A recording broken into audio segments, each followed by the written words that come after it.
여러분, 우리가 사도신경을 계속 해 나가고 있는데 오늘은 사흘 만에 뭡니까? 예, 장사한 지 사흘 만에 죽은 자 가운데서 다시 살아나시며, 오늘 이 말씀에 대해서 예수님의 부활에 관한 말씀을 한번 생각해 보도록 하겠습니다. 여러분, 우리 기독교는 부활의 종교다, 부활의 종교라고 그렇게 말합니다. 역사적인 시간과 공간 속에서 예수님은 분명히 죽으셨고 또 분명히 살아나셨다라는 것을 믿는 것이 바로 우리 기독교 신앙이다 할 수 있죠. 기독교와 비독교의 차이는 부활의 주님을 믿느냐 믿지 않느냐, 바로 여기에 달려 있습니다. 누군가를 위해서 희생의 대가를 치른 사건들은 많이 있죠. 누군가를 위해서 대신 죽는 일도 우리는 여러 들어보았습니다. 그러나 죽은 자가 다시 살아났다라는 것을 말하는 경우는 드물죠. 그래서 현대 과학도 의학도 이것을 증명하지를 못합니다. 그래서 현대를 살아가는 조금이라도 생각이 이성적인 사람이라면 죽은 자가 다시 살아났다는 것을 믿을 수 있는 사람은 사실 없습니다. 그럼에도 불구하고 우리는 이 비이성적인 교리를 믿고 있는 이유가 어디에 있을까? 먼저는 여러분, 예수님께서 3번이나 이런 말씀을 하셨잖아요. 장로들과 대제사장들과 서기관들에게 많은 고난을 받고 죽임을 당하고 제3일에 살아나야 하리라. 내가 고난받아 죽고 제3일이 지나서 살아날 것이라는 말씀을 미리 예고를 3번이나 하셨던 것이죠. 그래서 말씀하신 대로 정말 그런 예수님은 고난을 받으셨고 죽으셨습니다. 여러분, 그 다음 어떻게 되었을까요? 이런 일들이 일어났습니다. 대제사장들이 빌라도에게 이제 이런 얘기를 합니다. 총독님, 죽은 예수가 살았을 적에 이런 말을 했어요. 죽은 자 가운데서 사흘 만에 다시 살아난다고 했습니다. 제자들보다 대제사장들이 더 믿음이 좋았던 것 같습니다. 저희가 걱정되는 것은 그의 제자들이 죽은 시신을 훔쳐가서 백성들에게 다시 살아났다고 하면 이전보다 더 문제가 커집니다. 그러니 꼭 경비병들을 붙여서 무덤 앞에 붙여주십시오. 여러분, 빌라도는 그의 말을 듣고 치가 떨렸겠죠. 참 맹꽁이 같은 사람들 하면서 이렇게 말합니다. 너희에게는 경비병들이 너희도 있지 않느냐. 그러니 너희가 있는 힘껏 지켜봐라. 빈정대는 말을 한 거죠. 그래서 대제사장들은 자기 사람들로 그 무덤을 든든하게 지키게 합니다. 혹시나 부활할까봐, 혹시나 시체를 훔쳐갈까봐. 그래야지 무슨 일이 일어나도 의심을 하지 않으니까.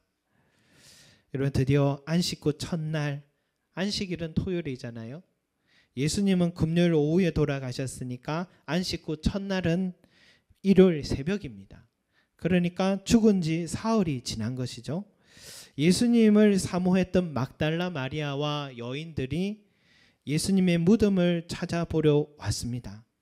그런데 그때 이미 큰 지진이 나 있었고 주의 천사가 그 돌문을 굴려냈고 그 돌 위에 앉아 있었습니다. 그 무덤을 지키던 자들은 너무 무서워서 온몸이 경비병들은 경직되어 있었습니다. 천사들은 그 여인들에게 이렇게 말합니다. 무서워하지 마라. 너희가 십자가에 못 박히신 예수를 찾아온 것을 우리도 안다. 그러나 그는 여기에 계시지 않고 말씀하신 대로 다시 살아나셨느니라. 여기 누워있던 무덤을 보라. 그리고 빨리 가서 제자들에게 그가 다시 살아나셨고 먼저 갈릴리로 가 계시니 그곳에서 뵙게 될 것이라고 전하여라. 그 소식을 들은 막달라 마리아는 처음에는 믿지를 못했죠. 정말 누가 예수님의 시체를 훔쳐간 줄 알았습니다. 그때 뒤에서 갑자기 여인아 어찌하여 우느냐. 막달라 마리아는 동산지기인 줄 알았습니다.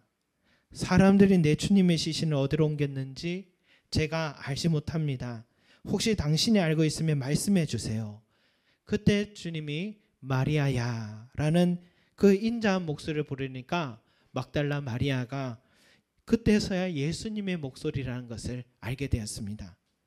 선생님 하면서 예수님 가까이 다가가니까 예수님이 하신 말씀이 내 몸에 손을 대지 마라. 아직 내 아버지께로 올라가지 않았느니라. 너는 형제들에게 가서 내가 곧 하나님 아버지 너희 아버지에게로 올라간다고 전하여라. 이렇게 말씀하셨죠. 여러분, 막달라 마리아 또 여인들은 무섭기도 하고 너무 기쁘기도 해서 빨리 무덤에 떠나 제자들의 알리 위해 달려갔습니다. 이 과정을 지켜봤던 무덤을 지키던 자들이 대제사장들에게 찾아가서 이 모든 일어난 일을 다 소상히 알렸습니다. 그러니까 대제사장들이 그 이야기를 듣더니 조용히 돈을 많이 주면서 이렇게 얘기합니다. 너희가 본 것을 절대로 발설하지 말고 대신 제자들이 와서 그 죽은 예수의 시신을 훔쳐갔다고만 말하여라. 그렇게 말했습니다. 막달라 마리아와 여인들의 제자들에게 달려가서 예수님이 부활하셨다고 하니까 베드로와 요한이 힘껏 무덤으로 달려가서 들여다보니까 그 속에는 세마포만 있었습니다. 놀란 가슴으로 다시 돌아왔습니다. 또 그날의 예루살렘에서 엠마오로 내려가는 두 제자가 있었는데 그들은 예수님의 죽으심으로 인해서 상당히 낙심하고 있었습니다. 그때 부활하신 예수님이 그들 옆에 동행을 하셨습니다. 그들은 그저 같이 길을 걸어가는 사람인 줄 알았습니다. 예수님은 능청스럽게 이렇게 얘기합니다. 당신들이 이야기하고 있는 게 뭐요? 두 사람은 그 얼굴이 슬픈 색을 빛을 띠고는 이렇게 서서 말합니다. 당신은 예루살렘에 있었으면서도 거기서 일어난 일을 모른단 말이요? 그러니까 예수님이 능청스럽게 무슨 일이 있었단 말이요? 두 제자는 우리는 예수가 메시아라고 생각하고 있었는데 대제사장들이 그를 십자가에 못 박혀 죽게 했고 지금 그가 죽은 지 사흘이 되었는데 그런데 어떤 여인들이 새벽에 무덤에 갔다가 예수의 시체는 못 보고 그 무덤에 천사만 있었다고 했어. 예수님이 그때 얘기합니다. 당신들은 참 미련하고 선지자들의 말씀을 더디 믿는 자들인 것 같소. 그리스도가 먼저 고난을 받고 영광을 받는다고 성경에 분명히 말씀하지 않았소. 그러면서 길을 가며 구약의 말씀을 가지고 예수님의 죽으심과 다시 살아나신 이유를 자세하게 설명해 주었습니다. 어느새 마을 가까이 도착해서 마을에서 그들이 강권에서 예수님과 함께 식사를 할 때 예수님이 그곳에서 떡을 떼고 떡을 나누어 줄 때 그때서야 그 엠마오로 내려가던 두 제자의 눈을 떠서 바로 예수님이라는 사실을 그때서야 알게 됐습니다. 그것을 알았을 때는 이미 예수님은 그 자리에 계시지 않았습니다. 그들은 예수님 말씀을 들을 때 이상하게 가슴이 뜨거워졌다라고 서로 고백합니다. 그래서 그들은 다시 예루살렘으로 또 다시 뛰어 올라갑니다. 올라가서 11 제자가 숨어 있는 그 집으로 들어갑니다. 그리고 그곳에서 자기들이 만난 부활의 예수님을 전해 주었습니다. 그런데 그 말 할 때에 예수님이 그 자리에 또 나타나셨습니다. 그러면서 11 제자와 엠마오 두 제자에 향하여서 이렇게 말씀하시죠. 너희에게 평강이 있을지어다. 얼마나 놀랐겠습니까, 여러분? 분명히 꼭 문을 걸어 잠궜습니다. 왜냐하면 이들은 예수의 제자라는 이유로 신변에 위험했기 때문에 문을 꼭 걸어 잠궜는데 그 문을 어떻게 들어오셨는지 눈앞에 예수님이 서 계시니까 유령인 줄 알았습니다. 예수님은 그들의 마음을 보시고 왜 두려워하느냐? 내 손과 발을 보아라. 영이라면 너희가 생각하는 그 유령이라면 이 살과 뼈가 없지만 너희가 보는 것처럼 나는 있지 않느냐.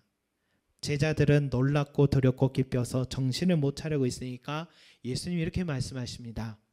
여기에 무슨 먹을 것이 있느냐. 그래서 구운 생선 한 토막을 드렸더니 그것을 그 자리에서 잡수셨습니다. 그리고 예수님은 성경을 이 모든 성경 말씀들이 바로 나를 기록한 것이다. 또다시 성경 말씀들을 가르쳐 깨닫게 하시고는 이렇게 말씀하시죠. 이 말씀처럼 그리스도는 고난을 받고 제3일에 죽은 자 가운데서 살아날 것이라고 했다. 너희들이 오늘 나를 봄으로 그 증인들이 아니냐. 이제 땅 끝까지 가서 이 소식을 전하도록 하여라. 그렇게 말씀하셨습니다. 여러분, 이외에도 성경에는 부활의 주님의 도마가 예수님을 또 만나서 의심하니까 예수님이요 손가락으로 그 손을 못자국에 이렇게 넣어보라고 하시고, 또 이렇게 올려서 옆구리에 이 창자국도 손가락으로 한번 넣어보라고 그렇게 찔러보라고도 하셨고, 제자들이 고향 갈릴리로 다시 돌아가 본업 고기잡이를 하러 가니까 새벽 일찍 그들에게 찾아가셔서 그들이 새벽에 물고기 잡고 들어올 때에 그들을 위해서 물고기를 직접 구워서 아침 식사도 차려주시는 그런 사건들이 있었습니다. 그러면서 그들의 사명을 불어넣어 주셨죠. 여러분, 이 성경을 보면요, 마태, 마가, 누가, 요한복음들 보면 이 속에 부활의 예수님을 성경이 4권 중에 어디에는 있는 이야기가 있고 어디에는 없는 이야기가 있는데, 이 예수님의 죽으심과 부활의 사건만큼은 모두 다 기록되어 있습니다. 그리고 사도행전에서도 이 부활의 주님이 40일 동안 활동하셨던, 하시고 승천하신 이야기도 기록하고 있습니다. 그리고 사도들의 설교에는 그때부터 온 세상을 향해서 사도들이 설교했는데, 설교의 핵심은 부활의 예수님이었습니다. 그리고 초대교회 그리스도인들이 복음을 전할 때마다 그 복음의 핵심은 부활의 예수님을 전했습니다. 여러분, 부활, 솔직하게 말하면 꺼려하고 싶은 내용 아닙니까? 방송사들이 대중들의 마음에 거슬리는 부분이 있으면 편집을 하잖아요. 대중의 시청률이 방송사에 존폐가 걸렸기 때문에 그것이 미디어의 생리죠. 출판도 마찬가지입니다. 대중들의 정서를 고려하지 않을 수 없죠. 그런데 왜 이 성경책이 인류에서 가장 많이 흥행한 책이 되었을까? 대중들의 정서에 맞는 거를 썼어야 됐는데, 이 성경을 보면 계속 믿기지 않는 말들이 기록되어 있죠. 그 중에 결정판이 바로 예수님의 부활의 소식입니다. 이런 황당한 기록이 있음에도 불구하고 왜 아직도 이 성경책은 인류의 베스트셀러가 되어가고 있을까요? 아니, 왜 성경을 쓴 사람들은 대중들의 정서를 전혀 생각지도 않고 부활의 예수님이 기록된 이 성경책을 그대로 세상에 내어놓았던 것일까? 그것은요, 우리가 아무리 부정하려고 해도 부정할 수 없는 역사적인 사실이기 때문입니다. 마치 예수님이 빌라도라는 역사적인 인물에게 고난을 받으셨고, 골고다라는 지금이라도 가서 확인할 수 있는 바로 그곳에서 예수님이 죽으셨다는 것, 그런 사실, 또 금요일 오전 9시에서 오후 3시라는 역사적인 시간 속에서 예수님이 죽은 것이 사실이듯이, 예수님이 다시 살아나신 것도 이 역사적인 시간과 공간 속에서 일어난 일임을 분명하게 성경 기록하고 있습니다. 죽은 지 사흘 후에 일요일 아침이라는 역사적인 시간과 예루살렘에서 엠마오로 내려가는 두 제자를 만났다라는 역사적인 공간 속에서 일어난 일이라는 것을 말해줍니다. 여러분, 예수님의 부활을 믿는다라는 것은 어떤 것일까요? 예수님이 죽었다가 다시 살아났다고 하더라, 그때 여인들과 제자들이 목격했다고 하더라, 바울도 다메섹 도상에서 부활의 주님 만났다고 하더라라는 카더라 통신이 아닙니다.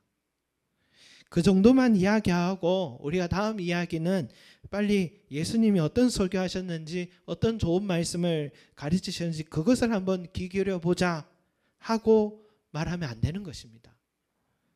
부활은 그렇게 슬렁슬렁 넘어가서는 안 되는 이야기입니다. 왜냐?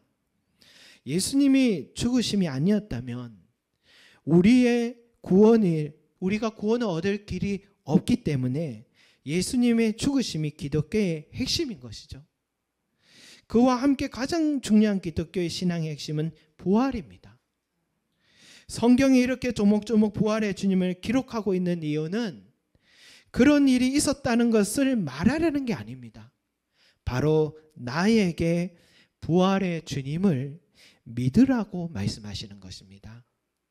내가 지금 앉아있는 지금 이 예배당에서 지금도 시계를 보면 시간이 흘러가고 있는 이 역사적인 시공간 속에서 바로 동일한 그 역사적 시공간 속에서 예수님이 분명히 다시 살아나셨다라는 것을 믿으라고 이렇게 기록한 것입니다.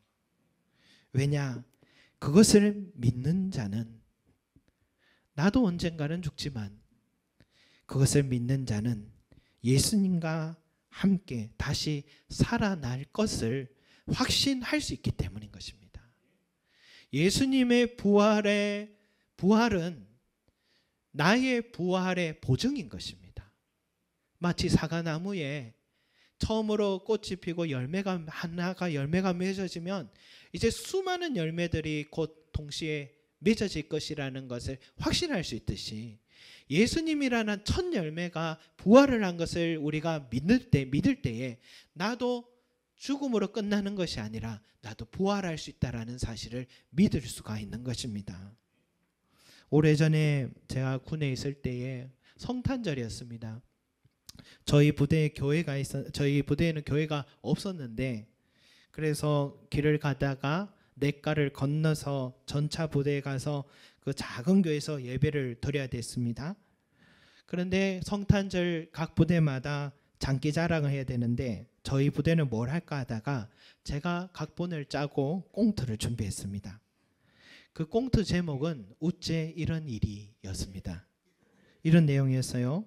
아브라함이 이삭을 칼로 찌르려고 했는데 그때 하나님께서 아브라함아 그 칼을 거둬라. 네가 하나밖에 없는 아들보다 나를 더 사랑하는 것을 내가 알았으니 내가 이제 복을 주겠노라. 그런 내용인데, 그런데 마이크를 든 하나님이 갑자기 아브라함아 너무 크게 불러가지고 아브라함이 들고 있던 칼을 놀래서 떨어뜨려 버린 겁니다. 그래서 그 밑에 있던 아들이 죽어가고 있는 그 장면을 그렇게 해서 어째 이런 일이 하고 이렇게 마쳤습니다. 그러면서 또 하나는 안전뱅이에게 베드로가 손을 잡고 당기면서 일어나라고 하는데 못 일어나는 거예요. 그래서 서로 강제로 팔다리 잡고 당기고 살려달라고 외치는 그런 장면이었습니다. 또 하나는 눈먼 자를 보시고 침으로 흘리게 눈을 발라주고 눈을 떠야 되는데 눈이 안 떠져서 가래침을 뱉어서 막 이렇게 흐그러기니까 눈먼 자가 도망을 가는 그런 장면이었습니다. 아주 비기독교적인 꽁트를 했더니 그때 대제사장님이 너무 웃다가 포상 휴가증을 하나 주셨습니다. 그런데 그때 제가 가장 큰 잘못은 뭐냐면 예수님이 드디어 죽으셨고 장사한 지 하루가 되고 이틀이 되고 사흘이 되었는데 예수님이 무덤에서 나오지 않으시는 것입니다.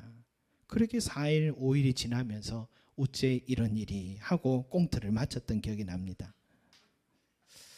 그때 제가 정말 믿음이 없던 시절이었습니다. 제가 이렇게 말씀 전한 목사가 된 것은 하나님의 큰 은혜인 것 같은데요, 여러분.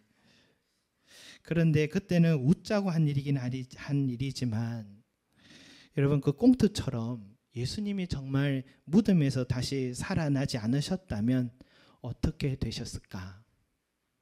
그러면 정말 어째 이런 일이 되는 것이죠. 온 세상 사람들이요, 이 엠마오로 내려가던 두 제자와 같이 너무 슬픈 얼굴로 살아가게 될 것 같아요. 왜냐하면 소망이 없습니다. 어쩌면 예수님의 부활이 없었다면 이 세상은 절망의 늪에 빠져서 수많은 사람들이 삶을 포기했을 것이고 전쟁으로 인해서 사라져 버렸을지도 모르겠습니다. 그래서 키에르케고르라는 철학자가 절망은 죽음에 이르는 병이다 라는 말을 했잖아요. 여러분, 예수님의 부활은 어떤 의미냐? 로마의 압제와 유대인들의 핍박 속에서, 이단들의 불신앙 속에서 그리스도인들을 살아나게 하는 소망이었습니다.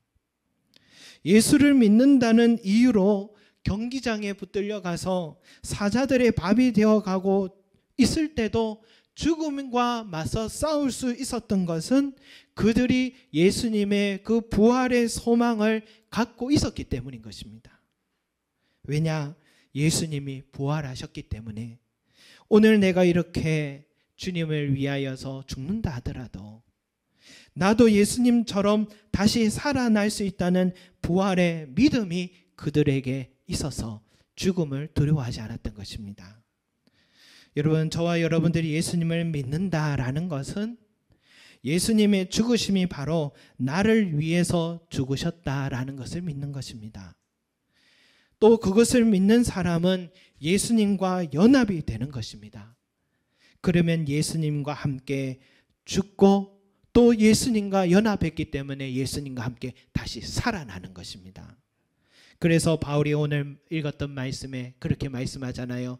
로마서 8장 11절 말씀에 예수를 죽은 자 가운데서 살리신 이의 영이 너희 안에 거하시면 그리스도 예수를 죽은 자 가운데서 살리신 이가 너희 안에 거하시는 그의 영으로 말미암아 너희 죽을 몸도 살리시리라. 아멘. 주님의 영이 저와 여러분들 속에 거하심을 믿으십니까? 이미 우리는 예수님과 연합한 사람들입니다. 그러면 죽은 예수를 다시 살리신 분이 누구십니까? 성부 하나님이십니다. 그 하나님께서 그리스도와 연합되어 있는 여러분들의 몸도 다시 살려주실 줄 믿습니다.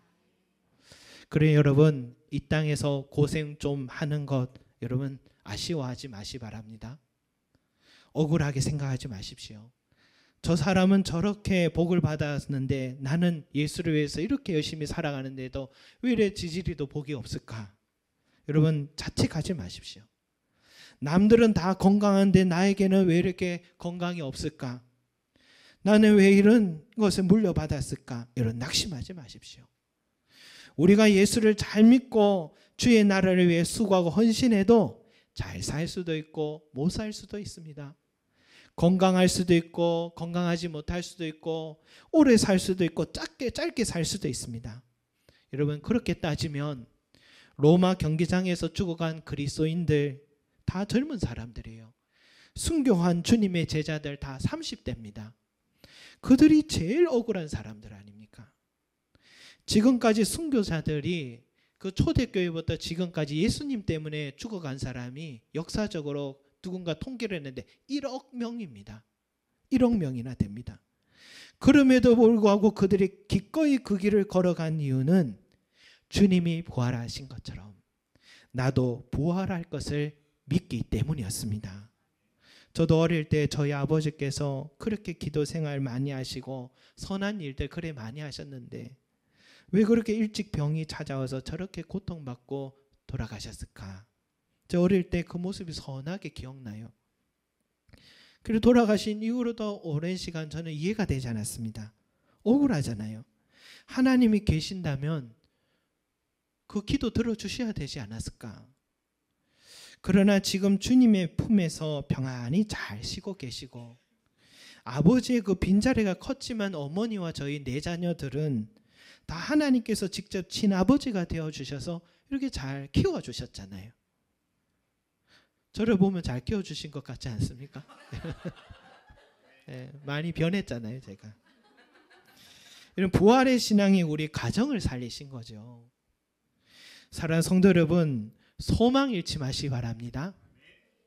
거울 보면서 왜 이렇게 주름살이 많을까? 세월이 흘러가는 것 보면 여러분 슬픈 얼굴빛 띄지 마시기 바랍니다. 예수님이 변화산 사건이 영화롭게 변화되신 그 장면은 꼭 우리 부활의 모습과 같습니다. 예수님이 그 얼굴이 해같이 빛났고 어찌 빛과 같이 휘어지면서 변화되었던 그것이 우리가 변화된 부활의 모습입니다. 그때는 우리에게 가장 좋은 피부가 될 것 같습니다, 여러분. 그리고 여러분, 여기 삶이 또 전부가 아니에요. 우리 주님께서 다시 살아나신 것처럼 또 주님께서 문을 닫았음에도 그 문을 통과해 들어오시고 그러면서 또 배고픔도 느껴서 식사도 하시고 그러니까 우리가 생각하는 이 차원의 몸을 뛰어넘은 것이 부활의 몸의 차원입니다. 여러분, 부활의 주님께서 우리에게 먼저 보증으로 이렇게 나타내 보여주셨습니다. 이 믿음 잃지 마시고 주님처럼 나도 부활할 수 있다라는 이 확신을 가지시고, 또 오늘도 두려워하지 마시고 염려하지 말고, 좀 부족해도 아쉬워하지도 마시고, 여러분 주눅들지도 마시고 담대하게 이 세상을 향해서 부활 소망 갖고 부활 신앙 갖고 살아가시기 바랍니다. 우리도 다시 살아날 줄 믿습니다. 여러분, 이 부활의 주님과 또 부활의 주님이 이 세상에 우리가 살아갈 동안 부활의 주님이 그 뒤로도 어땠습니까? 바울을 만나 주셨어요. 또 반모섬에 요한을 만나서 요한계시록도 쓰게 하셨어요. 부활의 주님이 이 땅에 또 우리와 함께 하십니다. 저와 여러분들 함께 하시면서 부활의 주님이 우리에게 필요한 모든 것을 공급해 주시고 도와주시니까, 여러분 이 부활의 소망, 부활의 신앙 갖고 믿음으로 담대하게 달려가시고 승리하시는 저와 여러분이 되시기를 소망합니다. 기도드리겠습니다. 사랑과 은혜가 많으신 우리 아버지 하나님, 주님께서 이 땅에 오셔서 우리를 위해서 죽으시고 또 다시 살아나신 것을 우리가 믿습니다. 주여, 이 믿음 잃지 않게 하여 주셔서 우리 또한 주님께서 부활하신 것처럼 그것이 보증이 되어서 우리도 부활할 수 있다는 것, 우리가 주님을 나를 위해서 죽으신 것을 믿음으로 그리스도와 연합되었고 그리스도와 함께 죽었고 또 그리스도께서 살아나신 것처럼 우리를 그 그리스도를 살리시니까 우리도 살려주실 것을 우리가 믿습니다. 이 믿음으로 오늘도 아버지 하나님이여, 오늘 주님이 나를 또 데려간다 할지라도 두려워하지 말게 하시고 믿음으로 담대하게 달려가고 다시 부활의 소망 갖고 달려가고 승리하는 우리 모든 성도들 될 수 있게 축복하여 주시옵소서. 감사드리며 예수 그리스도 이름으로 기도드립니다. 아멘.